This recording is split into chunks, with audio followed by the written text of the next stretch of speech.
नमस्कार मित्रांनो, आपण बघतोय आज हळदीचे फुटवे.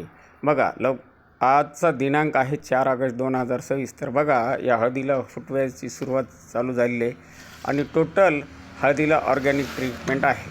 तर मित्रांनो, या ऑर्गॅनिक ट्रीटमेंटमुळे जमिनीचा सामू म्हणजे पोत कर्ब वाढतो आणि कर्ब वाढल्यामुळं आणि ऑर्गॅनिक कार्बन असो, मायरस कंपनीचे प्रोडक्ट असो, एक जबरदस्त असा रिझल्ट येतो आहे आणि फुटवे इतक्या लवकर लागत आहेत.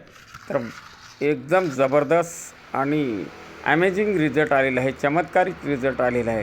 कारण जमिनीचा पोत वाढला, जमिनीचा कर्ब वाढला, जमिनीतील मायक्रोन्यूट्रनला अन्न भरपूर प्रमाणात जर पूर्तता झाली तर या पद्धतीचा असा एक चमत्कारिक रिझल्ट येऊन उत्पादनात अशी ही भरपूर प्रमाणात वाढ होते. तर मित्रांनो, या हळद पिकाला कुठल्याही प्रकारचा आत्तापर्यंत रोग लागलेला नाही आणि जबरदस्त असा रिझल्ट आलेला.